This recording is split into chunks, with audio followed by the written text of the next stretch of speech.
तो कैसे हैं आप सब? आशा होंगे आप लोग मस्त होंगे, स्वस्थ होंगे और तंदुरुस्त भी होंगे। ठीक है, चलिए आज चैप्टर नंबर 4 यानी कि द्विघात समीकरण जो क्लास 10 का है उसका आज लेक्चर नंबर 2 है, जिसमें से हम लोग क्या करेंगे 4.1 का सभी प्रश्नों क्या करेंगे आज खत्म कर देंगे। ठीक है, चलिए मेरा पहला क्वेश्चन क्या है, जांच कीजिए कि समीकरण द्विघात समीकरण है या फिर नहीं। हमने आपको बताया था द्विघात समीकरण किसे कहते हैं, किस फॉर्म का होना चाहिए और कैसा दिखता कुछ है। ठीक है, चलिए देखिए, हमने बताया था अगर ए एक्स वन का स्क्वायर प्लस का बी एक्स प्लस का सी बराबर 0 हो, इसे हम क्या बोलेंगे, द्विघात समीकरण। लेकिन इसमें एक और कंडीशन था, अगर ए डज नॉट 0 होना चाहिए। ठीक है ना, बाकी जो भी समीकरण आएगा वो सब क्या बोलेंगे, द्विघात समीकरण बोलेंगे। ठीक है, चलिए इसको सॉल्व करते हैं। बस इस फॉर्म में हमें लाना है, जैसे इस फॉर्म में आ गया तो मतलब क्या है, द्विघात समीकरण है। ठीक है, चलिए स्टार्ट करते हैं। यहाँ दिख रहा होगा एक्स प्लस वन का होल स्क्वायर है, तोड़िए इसको। तो ए स्क्वायर प्लस का बी स्क्वायर प्लस का 2ab बराबर में, देखो 2 इसको अंदर करेंगे 2x और माइनस का 6 कुछ इस प्रकार आएगा। हाँ, इसको थोड़ा सा साइड में लिख देगा, इसको थोड़ा सा साइड में लिख देना।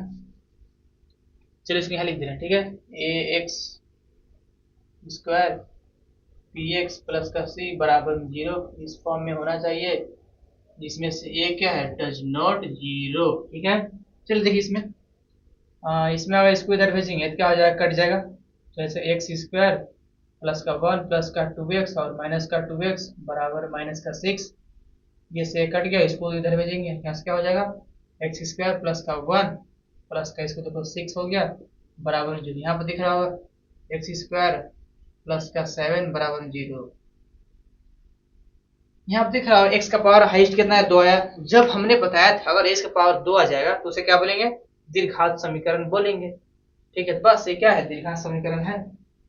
क्या है, द्विघात द्विघात समीकरण है। ठीक है, इसमें से पता होगा आपको, जो ए है ये क्या है, 1 है, बी क्या है, देखिए बी कुछ नहीं था यानी 0 है, सी कितना है 7, बस। ठीक है ना, बाकी इसको सॉल्व करना ना हम लोग ना, जो 4.2 है उसमें सीखना है। ठीक है, हमने आपको बताया था 3 तरह से भी सॉल्व करते हैं, वो 4.2 में इस पहले 4.1 खत्म कर दो उसके बाद। चलिए सेकंड मेरे पास क्वेश्चन क्या है, एक्स स्क्वायर माइनस 2x बराबर -2 फिर ब्रैकेट में 3 माइनस एक्स है। ठीक है, इसको सॉल्व करते हैं, यहाँ से क्या हो जाएगा, एक्स स्क्वायर माइनस का 2x बराबर, इसको अंदर खींचेंगे तो माइनस का 6 और प्लस का 2x आएगा ना, दिखेगा यहाँ पर, बाहर था माइनस, अंदर जाएगा तो प्लस कर देगा। ठीक है, दिख रहा है अच्छा से आपको, चलिए ठीक दिख रहा है। यहाँ पर दिख रहा होगा एक्स स्क्वायर माइनस का 2x, इसको दोनों को इधर उधर ले लेते हैं। ठीक है, जो माइनस में हो जाएगा प्लस में और जो प्लस में हो जाएगा माइनस में हो जाएगा और बराबर 0। और यहाँ देखिए तो ये हो जाएगा 4, यानी कि एक्स स्क्वायर माइनस का 4x और प्लस का 6 बराबर 0। बस ये जो आंसर है क्या है, द्विघात समीकरण है। क्यों, क्योंकि इसमें दिख रहा होगा एक्स का पावर क्या है, 2 है। क्या इसको बोलेंगे, द्विघात समीकरण। क्यों बोलेंगे, क्योंकि इसमें एक्स का पावर 2 है, जिसमें से ए बराबर क्या है, 1 है, बी बराबर माइनस का 4 है और सी बराबर 6 है। बस बाकी इसको सॉल्व करना सीखेंगे, बिना कोई दिक्कत नहीं। चलिए और मैं क्वेश्चन लेते हैं इसके बाद।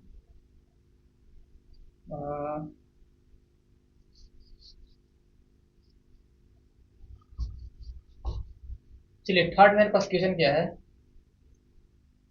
थर्ड मेरे पास क्वेश्चन है 2x और माइनस का 1 और इसमें है x-3 बराबर में इधर है x प्लस का 5 और इधर है x-5 है। और चौथा क्वेश्चन है मेरे पास है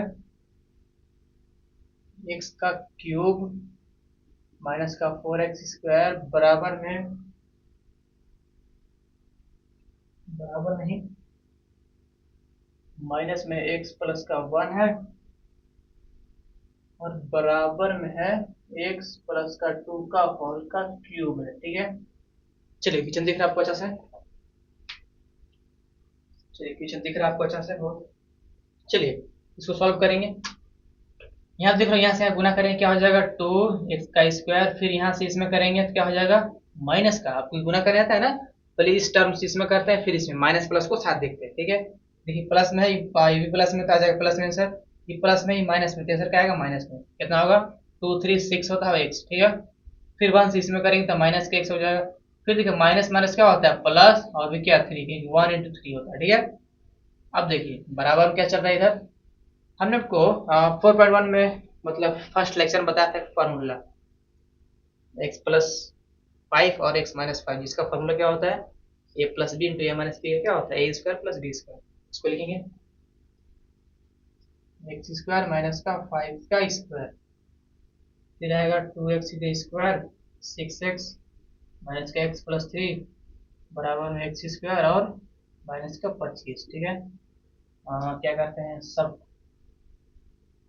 यहाँ दिख रहा होगा एक्स 6 क्या हो जाएगा 2x स्क्वायर माइनस का 7x होगा, 6 और एक सात हो गया, और प्लस का 3 बराबर में एक्स स्क्वायर माइनस का 25, सबको इधर लाएंगे तो क्या हो जाएगा 2x स्क्वायर माइनस का 7x प्लस का 3 माइनस का एक्स स्क्वायर, क्योंकि पता है जो प्लस में होता है इधर आता है माइनस में होता है, ठीक है। और जो माइनस में हो जाएगा प्लस में 25 बराबर में 0। यहाँ पे दिख रहा होगा 2x स्क्वायर, यहाँ पर सिर्फ एक्स स्क्वायर घटाएंगे, सिर्फ एक एक्स बचेगा यानी कि एक्स स्क्वायर बचेगा। फिर देखिए इसमें तो कुछ नहीं है, माइनस का 7x, क्योंकि देखिए सिर्फ 7x से बाई कहीं नहीं एक्स के साथ कोई, ठीक है ना, कोई टर्म ही नहीं एक्स वाला। फिर देखिए 3 है प्लस का 25 जोड़ेंगे कितना हो जाएगा प्लस का 28 बराबर 0, बस हो गया। ये जो क्वेश्चन में दिख रहा है आपको क्या है दीर्घात समीकरण, क्यों, क्योंकि इसका पावर क्या है 2 है, दीर्घात समीकरण, जिसमें से ए क्या है आपका ए बराबर 1, बी बराबर माइनस का 7, सी बराबर 28, ठीक है। देख लीजिए इतना एक बार।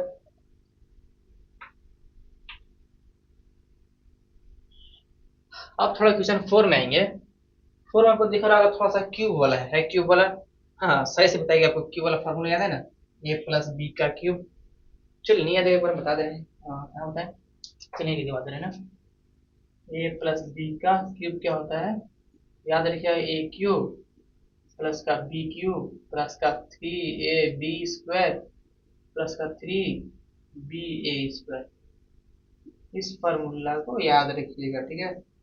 माइनस में बस करेंगे, माइनस सकते हैं ना, बाकी सबसे मिलता है, ठीक है। चलिए स्टार्ट करें। यहाँ क्या हो जाएगा एक्स का क्यूब होगा माइनस का 4 स्क्वायर, ठीक है, और आ जाएगा यहाँ पर माइनस का एक्स प्लस का 1 बराबर, इसको पूरा खोलेंगे तो क्या हो जाएगा ए का क्यूब प्लस बी का क्यूब प्लस का 3a और बी का स्क्वायर प्लस का 3b और a का स्क्वायर, ठीक है। कुछ इस प्रकार खुलेगा, थोड़ा सा ध्यान से खोला ना कि ए प्लस बी का क्यूब वाला है, ठीक है। अब देखिए क्या हो जाएगा यहाँ पर हो जाएगा एक्स का क्यूब माइनस का 4x स्क्वायर माइनस का x प्लस का 1 बराबर में एक्स का क्यूब है, 2 का क्यूब कितना होता है 8 होता है क्या, ऐसे लीजिए 2 2 2 2 4 और 4 2 जा 8 होता है, ठीक है। तो प्लस का 8 हो जाएगा, प्लस का देखिए यहाँ पर सब गुना, ठीक ना, देखिए 2 का स्क्वायर 4 और 4 3 जा 12 और इधर 1 यानी कि 12x होगा, ठीक है ना। इसमें दिख रहा फिर प्लस का साइन है, तो यहाँ दिख रहा होगा 3 इंटू 2 होगा 6 और एक्स स्क्वायर है ना, यानी कि 6x स्क्वायर। अब मैं थोड़ा सा देख पा रहा हूँ यहाँ पर सारी टर्म जब दिख रहा है, सब सारे जितना भी टर्म है सब एक साइड करेंगे, ठीक है। यहाँ से हो जाएगा क्या थोड़ा सा बड़ा आएगा एक्स का क्यूब माइनस का 4x का स्क्वायर माइनस का x प्लस का 1 बराबर में, नहीं बराबर माइनस ना, जो प्लस तो उधर माइनस हो जाएगा, यानी कि माइनस का x का क्यूब माइनस का 8 माइनस का 12x और माइनस का 6x स्क्वायर। चलिए कुछ कट रहा है तो काटिए, हाँ देखिए तो ये से कट रहा है, एक्स का क्यूब खत्म हो गया, ठीक है। और देखिए माइनस का 4x स्क्वायर और माइनस का 6 स्क्वायर दोनों को जोड़ेंगे तो माइनस का 10x का स्क्वायर होगा, ठीक है। तो देखिए माइनस का x है और माइनस का 2 है, दोनों मिला देंगे तो माइनस का 13 आएगा, माइनस का 13x, ठीक है। फिर देखिए यहाँ पर प्लस का 8 है और माइनस का 8 है, सबको पता होगा माइनस देखिए क्या है बड़ा है प्लस छोटा है, यानी कैसा क्या आएगा माइनस में 7 आएगा, घटाओ ठीक ना। फिर क्या हो जाएगा बराबर में 0, बराबर में जितने की ना,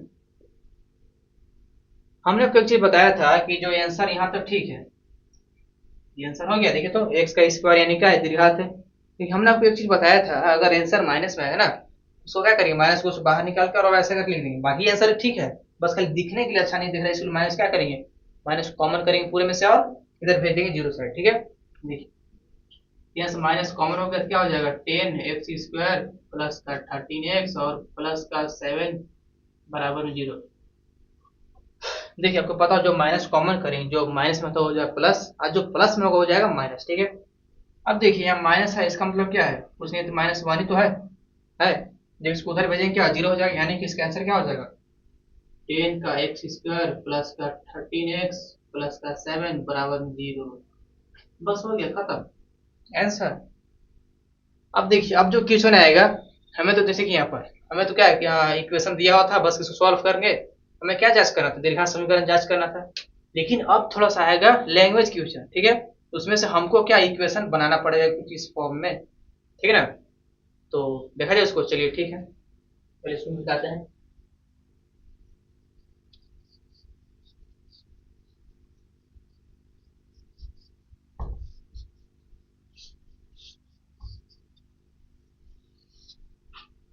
चलिए इस क्वेश्चन को लाते हैं शॉर्ट में। चल देखिए मेरे पास क्वेश्चन है। फर्स्ट क्वेश्चन क्या है मेरे पास, एक आयताकार है। ठीक है, आयताकार समझ में है ना, आयताकार कुछ मेरे पास है। चलिए है मेरे पास।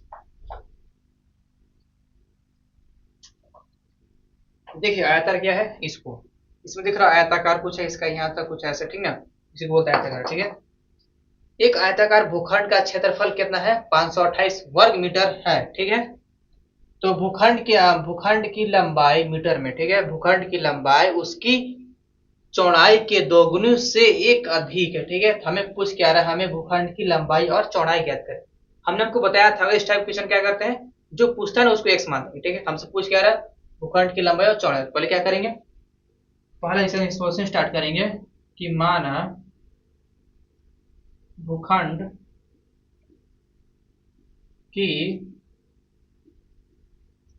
लंबाई x मीटर है।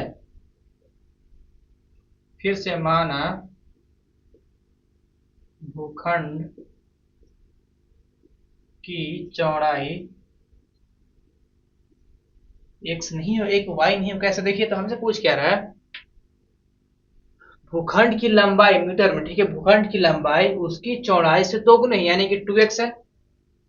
दोगुनी है, देखिए दिख रहा है आपको, हमने लंबाई को x माना है। ठीक है, उसका चौड़ाई कितना आ गया, उसका दोगुनी दिया है ना, देखिए दोगुनी बोला है क्या, 2x होगा, दोगुनी से एक अधिक यानी कि प्लस का 1 होगा, एक अधिक है, तो हमें भूखंड की लंबाई चौड़ाई याद कीजिए बस मीटर। इसमें दो ही चीज बात समझ आया था, क्या कि हमें क्या हुआ, इसका लंबाई नहीं दी, हमने क्या किया उसका x माना। ठीक है, हमें किसी ने बोला गया कि उसकी चौड़ाई के दोगुनी से एक अधिक, देखिए दोगुनी 2x यानी कि प्लस का एक अधिक था, बस हो गया। हमसे पूछ क्या लंबाई चौड़ाई पूछ रहे हैं ना। आपको पता होगा यहाँ पे देखिए ऊपर एक आयताकार भूखंड का क्षेत्रफल देखिए यहाँ दिया हुआ है। आपको पता होगा आयत का क्षेत्रफल क्या होता है, लंबाई गुना चौड़ाई होता है, ये होता है ना। बस लिखेंगे, लिखेंगे आयत का क्षेत्रफल क्या होता है, लंबाई गुने चौड़ाई। तो किसके बराबर दिया, देखो तो यहाँ पर 528 के बराबर दिया, जिसमें आपको देखिए लंबाई क्या है, x मीटर है, और चौड़ाई क्या है 2x और प्लस का 1 है, बराबर कितना 528 है।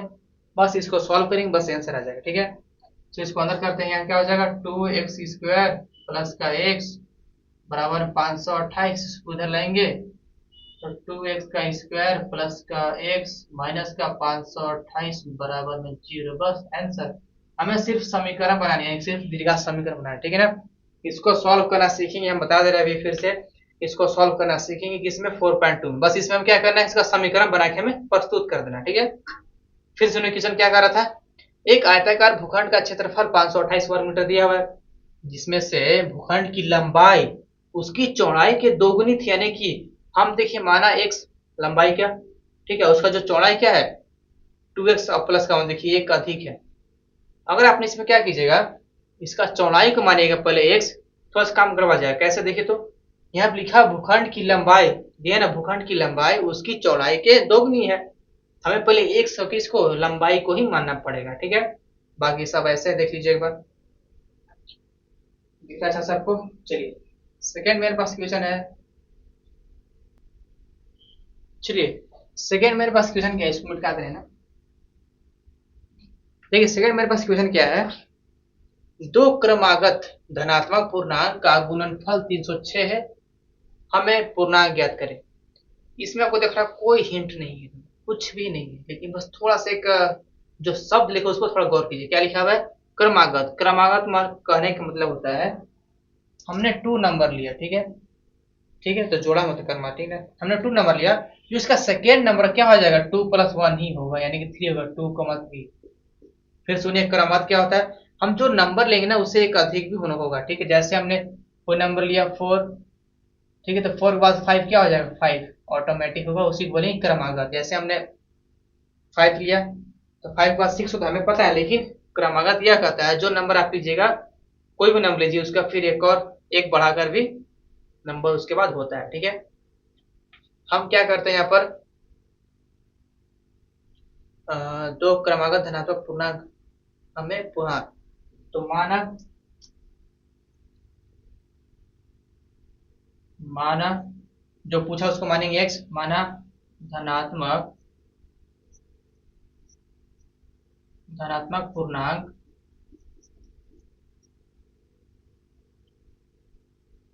नहीं, थोड़ा सा माना दो दो धनात्मक पूर्णांक एक साथ, सेकेंड हो जाएगा x + 1। हमने बताया क्रमागत मतलब क्या होता है, x + 1, ठीक है, ये 2 नंबर होगा है। तो हमसे क्या पूछ रहा है, दो क्रमागत धनात्मक पूर्णांक का गुणनफल 306 दिया, यानी कि इसका क्या हो जाएगा, गुणनफल हमें दे दिया है x + 1 का 306 होगा, ठीक है। बस इसको सॉल्व करेंगे, क्या हो जाएगा, यहाँ से x² प्लस का x बराबर 306, फिर यहाँ पर आ जाएगा x² प्लस का x और माइनस का 306 बराबर 0, बस आंसर। इसको थोड़ा 2 हटा दीजिए, 2 सूट नहीं कर रहे हैं। माना धनात्मक पूर्णांक x और माना एक धनात्मक पूर्णांक x और दूसरा सेकेंड x + 1, ठीक है। देखिए बहुत इजी क्वेश्चन था, उसमें कुछ जान वगैरह तो नहीं था इसमें। चलिए सेकंड क्वेश्चन मेरे पास कुछ इस, चलिए क्वेश्चन मेरे पास कुछ इस प्रकार है। तीसरा क्वेश्चन, रोहन की माँ, अगर थोड़ा सा ध्यान दीजिए, अगर वर्ष और आयु की बात करेंगे ना, आप थोड़ा सा कॉलम बना लीजिएगा कि कौन से व्यक्ति का बात चल रहा है, उसका 2 कॉलम बना लीजिएगा, ठीक है। उसके बाद देखिए रोहन की माँ, देखिए 2 आदमी बात करें, कि रोहन का उसकी माँ का, ठीक है। पहले 2 कॉलम बनाइए, देखिए इधर लिखिए रोहन, नीचे लिखिए उसकी माँ, ठीक है। ऐसे कॉलम बना लीजिएगा तो अच्छा रहेगा, बेहतर।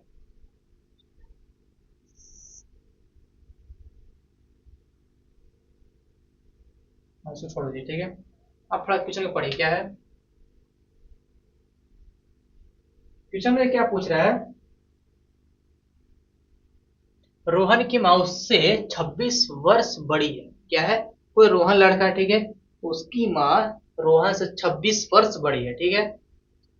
अब से 3 वर्ष बाद उसकी आयु वर्षों में, ठीक है, उसकी आयु का गुणनफल 360 होगा, हमें रोहन की वर्तमान आयु ज्ञात करें, ठीक है।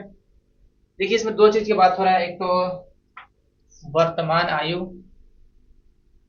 वर्तमान आयु, ठीक है, हमसे यही क्वेश्चन पूछ रहा है। सेकेंड है 3 वर्ष बाद, 3 वर्ष बाद। देखो अगर इस क्वेश्चन का इस टाइप क्वेश्चन आता है ना, तो ऐसे कर लीजिएगा, थोड़ा सा कॉलम बना लीजिए और उसका नाम लिखिए, तो जो व्यक्ति का नाम चल रहा है और वर्तमान आयु और 3 वर्ष के बाद, इसमें क्वेश्चन मेरे पूछ रहा था, ठीक है। आपको पता हमसे क्या पूछ रहा है, हमें रोहन की वर्तमान आयु ज्ञात करें, ठीक है। हमने बताया था जिसको ज्ञात करें उसे क्या कहेंगे, उसे x मान देंगे, ठीक है। यहाँ क्वेश्चन दिया हुआ है, रोहन की आयु, रोहन की माँ उससे 26 वर्ष बड़ी, यानी कि जो रोहन का आयु उसका क्या 26 वर्ष बड़ी है, उसकी माँ x + 26 होगा। इसमें तो कोई सोचने वाली बात तो नहीं है, ठीक है। जब रोहन का आयु x था तो उसकी माँ क्या होगा, 26 + x, यानी उससे बड़ा होगा 26 बेसी, फिर सेकंड क्या पूछ रहा है, अब से 3 वर्ष बाद उसकी आयु, 3 वर्ष बाद का है मतलब x+3, जो इसका रियल आयु था उससे क्या 3 बड़ा, ये तो होगा ना, ठीक है। 3 वर्ष बाद का गुणनफल 360 हुआ, जब इसका 3 वर्ष बाद तो इसका भी होगा, यानी क्या हो जाए, इसमें भी जोड़ देंगे 3 और x+3 कितना हो जाएगा 29, कुछ इस प्रकार होगा। यानी कि ये 3 वर्ष के बाद जो दोनों दिख रहे हैं, दोनों का आयु गुणनफल मिला के कितना है 360 है, यानी कुछ इस प्रकार है। x+3 और x+29 इसके बराबर है, तो 360 के बराबर है, ठीक है, हमें इक्वेशन में गिवन दिया है। फिर सुनिए क्या किया हमने, देखिए इसमें दो लोग की बात चल रहा है, पहला रोहन और उसकी माँ का, ठीक है। यहाँ पर लिखा है रोहन की माँ उससे 26 वर्ष बड़ी है, अगर हमने माना रोहन का आयु x है तो उसकी माँ क्या आ जाएगा x+26 होगा, जाहिर सी बात है। फिर हमें क्या बोल रहा है, अब से 3 वर्ष बाद, यानी कि जो रोहन का आयु है उसके 3 वर्ष से बाद, यानी कि x+3, ठीक है। हाँ, 3 वर्ष बाद उसकी आयु, उसकी मतलब दोनों का आयु होना चाहिए, यानी कि जो माँ का भी तो चेंज होगा ना आयु, ठीक है, तो इसका भी चेंज होगा x+3, इसमें 3 ऐड करेंगे तो x+29 हो जाएगा। दोनों का गुणनफल हमें दिया 360, जो कि देखिए ऐसे लिख दिए, ठीक है, इतना हमको कोई दिक्कत नहीं होना चाहिए। दिख रहा है अच्छा सब क्वेश्चन आपको, चलिए ठीक दिख रहा है। अब इसको गुना कर देंगे बस, यहाँ से हो जाएगा x² प्लस का 29x प्लस का 3x प्लस का 2 9 × 3 कीजिए, कितना हो गया 27 3 6 8, 87 बराबर 360, ठीक है।